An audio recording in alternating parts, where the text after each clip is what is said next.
Hello everyone, welcome back. In this video, we'll be discussing about the last problem of today's weekly contest, lexicographically smallest beautiful string. The problem is not that difficult if you approach it step by step. So in this video, I would be showing you the exact process that I followed while solving this problem, and I hope you will learn something new from this video and able to move at least one step forward if this kind of problems occur in future contests as well. So with that, let's get started. The problem states that a string is called beautiful if it consists of only the first k letters of the English lowercase alphabets and it doesn't contain any palindrome at all. Now you are initially given a beautiful string s and a positive integer k. Now you have to return the lexicographically smallest string of same length n which is larger than s and is beautiful. So basically, given a beautiful string, you need to return another beautiful string which is just greater than the given string s, right? So that's the problem. Now, in this example, we are given this a, b, c, z, and k is 26. So we can see this is actually a beautiful string because it consists of only the first k English lowercase alphabets and none of its substring is actually a palindrome, right? So this is a beautiful string, and now this is another beautiful string. You can verify it doesn't contain any palindrome, and it only consists of first k lowercase English alphabets. And this is the smallest string after this one, and hence this is the answer, right? Now, how to solve this? So before actually solving this problem, let's try to figure out how to find a beautiful string in the first place. Or let's say, given a string, how will you say that the string is beautiful or not? So the brute force approach could be, okay, I will try out every possible substring and figure out whether it is palindrome or not. So that would take somewhere around order n cube time. And that is not suffice. Like we have to come up with some order n algorithm here. So let's first see how we can actually figure out a condition where the string doesn't contain any palindrome at all. So the first condition is straightforward, right? We just have to figure out that the given characters in the string only consist of first k letters. But second condition is bit more tedious. So let's try to decode this. So the motive is given a string, you have to come up with a condition such that you can say, okay, the string doesn't contain palindrome at all, right? So there are two kind of palindrome, even and odd. So let's just try to figure out condition for even palindromes first, right? So in this string, you can see this is a even length palindrome, right? Now in this palindrome, what exact condition you can what is the minimum criteria you can come up with such that you can say, okay, I am certain that the given string doesn't contain any substring which contains even length palindrome, right? Now even length palindrome actually starts with like, okay, what is palindrome? Palindrome means that the first and last character will match. Similarly, second and second last character will match, and so on and so forth, right? So if the lowest two character itself doesn't match, there is no point of checking anything further. So let's say if we are sure that there is no substring of size 2 which is a palindrome, then we can be sure that there is no substring of even length which is a palindrome, right? Just to repeat, we are saying that even length palindrome actually boils down to the fact that the middle two character are actually equal, and then everything after that are like equal to its corresponding right part. So if we can somehow ensure that, okay, the middle two character itself are not equal in the given string, then we can say that the given string doesn't contain any even length palindrome at all, right? So what is the condition to figure out that the given string doesn't contain even length palindrome is you just have to ensure that none of the two adjacent characters are equal. So the condition for a palindrome, like for a string to doesn't contain any even length palindrome is Sj should not be equals to Sj minus 1 for any j. If this condition is satisfied, then we can say that given string doesn't contain any even length palindrome, right? So now let's figure out the odd length palindrome as well. So this is one odd length palindrome in this given string, right? Now, the same fashion, you can come up with an algorithm to figure out the given string doesn't contain an odd length palindrome. So I would encourage you to pause the video and try to think of the exact condition by yourself first before moving ahead, right? So hope you have thought about it. The condition is again same. So even length odd length palindrome actually contains a middle element which doesn't have to match with anything. This element can be any character independent of what other characters are. So we don't care about this character at all. What we care is this is the smallest palindrome of length 3, right? And if we can somehow ensure that there is no palindrome of length 3 at all, we can deterministically say that there is no palindrome of length 5, 7 and any odd length palindrome, right? So again, to ensure that there is no odd length palindrome in the given string is present, you can simply check whether Sj is not equals to Sj minus 2 for all j, right? If this condition is satisfied for all j, you can say that the given string doesn't contain any odd length palindrome, right? So hope this point makes sense. If you haven't understood any part here, I would strongly encourage you to rewind the video and rewatch it to understand how we have come up with this condition. Now we know, given a string, whether it is a beautiful string or not in just order and time. How you can like first condition can be easily checked, right? And for the second condition, you can simply check these two criteria, and both of this you can check in order and time. So overall, you are able to figure out whether a given string is beautiful or not in order and time, right? So remember, like previous in brute force way, that would require order n cube, but now we are able to figure out that in order n itself. But this is not a problem. The problem is we have to figure out, like we are already given a beautiful string, and we have to figure out the lexicographically larger string after this one, right? So this is a valid beautiful string. You can simply verify that, okay, none of the two adjacent characters are equal, right? So the given string doesn't contain any even length palindrome. Similarly, none of the two alternate characters like j and j minus 2 are equal, and hence this string doesn't contain any odd length palindrome as well. So the given string is actually a beautiful string, and like k is 4, so everything is within a b c d, right? Now you have to figure out the string which is just larger than this. Now how will you figure out that? So for just lexicographically larger, you will first try to change the last character, right? Because you would want the longest prefix to be equal, such that like in the resultant lexicographically smallest string, right? So that's where we will start with the last character. We will try to remove this last character with something greater. If that is not possible, we will then come up, like we will then try to remove something like the second last character with something greater. And similarly, even that is not possible, we will try the third last character and so on and so forth. We will keep on doing this until we reach end.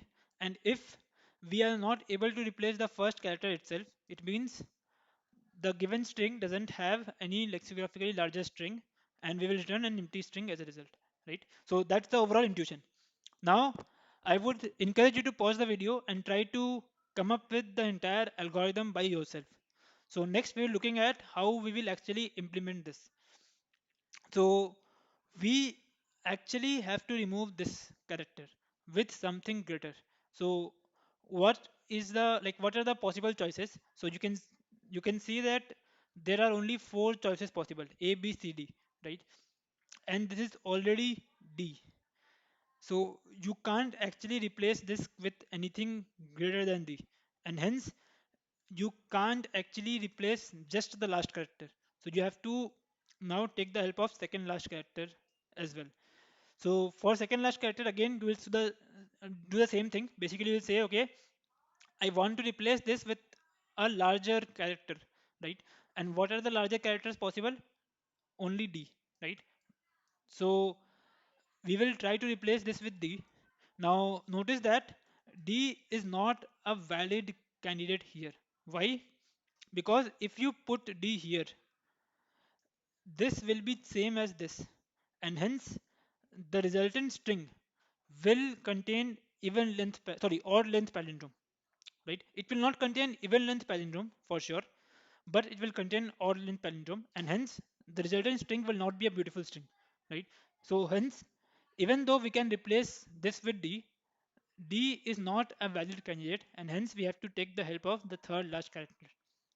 Again, for third last character, what are the possible choices? B, C, and D, right? Now you will start with B because you want the smallest, like you want to replace this with the smallest one, right? So you'll start with B. Is B a valid digit here? Answer is yes, because if you replace this with B, this and this both will not be equals to B. Like both are not equals to B, and hence even if you replace this with B, whatever resultant string you will get in the prefix will still be a valid beautiful string. Notice that what we are doing with this string doesn't matter. Like we will come at that point, like what we have to do with this string, but we know that the prefix is something which is beautiful and is a valid lexicographically larger beautiful string, right? Now we got the candidate for the replacement for the third character. Now what we have to do for the with the fifth and sixth character. So notice that the original string had A here, and now this string had B here. So the new string is already lexicographically larger than the above one. So we don't need to actually put any restriction over this, and we will just replace it with the lexicographically smallest string of length 2. This is just a standard way to figure out the lexicographically larger string. Basically, we first figure out what is the first character that we will be replacing with a larger value. Once we got that, everything after that can be the lexicographically smallest string possible. So now what we have to do, we after replacing this with B, we'll say what is the lexicographically smallest beautiful string possible with length 2, and we will replace this with that. So how to figure out lexicographically smallest beautiful string, we'll come to that. But for now, this is what our algorithm looks like. So we we are saying that we will start from the end and go all the way up to the first character. We know what is the valid start value, right? So basically, if this is C, valid start value is D. If this is D, valid start value is E, and so on and so forth. So we know what is the valid start value. We know what are invalid characters here. Like you can't actually put anything which is equals to this or this, right? Those, like if you put that, this character would be invalid, right? So we figure out what are the set of invalid characters which we can't actually put here. Now we will simply figure out the next valid character, right? Now next valid character, how we will implement, basically the same way. We will just try iterating over everything from start to end and see the first character which is not present in invalid, and that would be the next valid character, right? So if next valid character exists, so let's say we represent a non-existent next character with dollar. So if next character exists, we know what is the answer. The answer would be whatever the prefix is that would come as is, right? And then the next character would be the next valid character, and then you have to like find out the lexicographically smallest string with this particular length and minus j plus 1, right? Now this we will come to, like we'll look at afterwards, but for now, next valid character, like next valid function would look something like this. Like as we have discussed, it's very simple. We will simply start iterating from start to end and see if the first character which is not present in the invalid, if there is no such character at all, we will return dollar, which denotes that there is no such next character possible, right? So if you reiterate over this, like if you iterate this algorithm over here, you will actually get the same value. Like you will be seeing that this will be replaced by b because these two characters doesn't have a next valid character, right? Now only thing that remains is how to figure out the lexicographically smallest string of a particular length. So next we'll be looking at this particular problem. So the problem is now how to figure out the lexicographically smallest string of length L. So in this example, the value of L is equals to 2, right? So what we are trying to figure out, we are seeing that we saw that we have replaced this A with B. Now we have to figure out the lexicographically smallest string, which of length 2, which is possible here. Now for because you have to figure out the lexicographically smallest string, you can say okay, I will replace this with A, but AA is not a valid beautiful string because you know that it will contain even length palindrome because S of j and S of j minus 1 are equal, right? So how to figure out the lexicographically smallest string? The approach would be very similar to what we have discussed previously. So I would strongly encourage you to pause the video and give it a try yourself first before moving forward. So we will try to replace this with the smallest string, right? Because we have to figure out the lexicographically smallest string. So we will try to replace this with the smallest character. Now here we have four choices: A, B, C, and D, right? Again, we will start with the smallest one, which is A, right? We will see if A is valid here or not. So A is actually valid because A is not equals to this and A is not equals to this, right? And hence adding A here would not actually pollute this string. By pollute, I mean the resultant string would still be a beautiful string, right? Now, once you have figured out this, you will do the same thing for the next one. Now, again, for this one, the valid characters are again A, B, C, and D, right? Because you are trying to figure out the lexicographically smallest. You would want that you will replace this with the smallest character possible. So you will start with A again. Now A is not valid here because A matches with S of j minus 1, right? So A is not valid. Now we will try B. Again B is not valid because B matches with S of j minus 2. So if you put B here, the resultant string would contain a odd length palindrome. Now the next character you will try is C. C is neither matching with the previous character and nor the character before it, and hence C is the first smallest character that you can put here, and hence this is your final result, which is the lexicographically smallest string possible, which is larger than the given string ABCD ACD, right? So how would the algorithm or pseudocode for this lexicographically smallest would look like? Again, we have to do two things here. We have to first figure out, or like in this function, we have to first know what are the previous two characters, right? So that we can ensure that this string doesn't matches with the previous two. So those two we will send in invalids, right? After that, we know what is the length of the string which we want to calculate. Now we will just iterate over the length of the string required, and we will find out the next valid character for length number of times. Now the next valid character, we already looked at the definition of next valid character. Let's take it here. So next valid character is actually taking in start, end, and invalids. So we know So this is like I like somehow replace the order. So basically this is the invalid part. We know that the first two will not map, like we is should not be equals to the selected string. So this will come to invalid. The first character is A, and the last character which is possible is A plus K or A plus K minus 1, right? So you will figure out the like next valid string L number of times, and you will keep on pushing this the new character to the invalids array. Basically, how this will go is initially you are trying to figure out, sorry. So initially you are trying to figure out this particular character. So for this particular character, you know, like you will have invalid array as D and B, right? Now for the like for finding out this character, you know, the string should not be equals to D and B. So that's why we have done invalid of J and J plus 1, where J initially would be 0 and J plus 1 would be 1. Now, after you have figured out the value for here, which is, let's say A, you will put A here.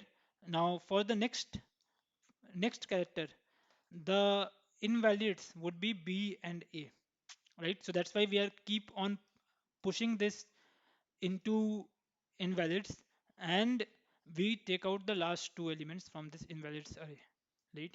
So if there is no previous two element, you can just use dollar here to mitigate that risk, right? So hope this entire solution makes sense. If you have watched till point, I would strongly encourage you to pause the video right away and try to code this entire solution by yourself. Next, we're looking at the exact code of this particular problem. So what we are doing the exact same thing. We know what are all the valid characters, right? Now, oh sorry, this all is something we are not using, so we can replace it. So what we are doing, we are simply figure out the next valid character for the character starting from n minus 1. And for this character, the previous two characters would be s of j minus 1 and s of j minus 2. Now this ternary condition would ensure that if those characters doesn't exist, we put dollar here because dollar will not match to anything in the range in the first k English letter characters, because k is up 26. So basically the value of k would ensure that the characters that are valid is in the range a to z, right? Now here we will figure out the next valid character, and if next valid character exists, we will simply return the substring until here, then the current character, and then the smallest valid character of this particular length, right? Now in this we are sending the invalid characters as well, and as we discussed, these invalid characters would be the previous two character, and in this case the previous two character would be the next and next minus 1, like basically j and j minus 1, and hence we have put j minus 1 and j, right?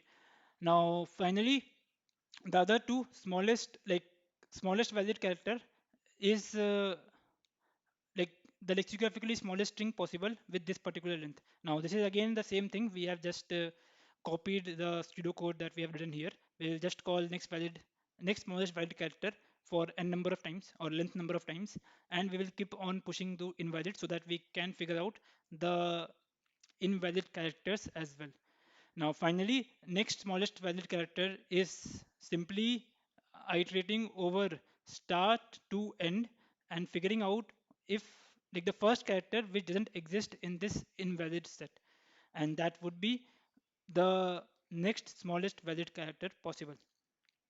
So hope this entire solution makes sense. The overall complexity is order n log n here because I'm using set, but you can simply replace it with another set or anything of that sort. So overall complexity is still order n, right? So if you have any doubts in this particular problem, please post them in the comment section below. I will be able to answer. If you like the video, give it a thumbs up and do subscribe if you haven't already. And I will see you in the next one. Thank you.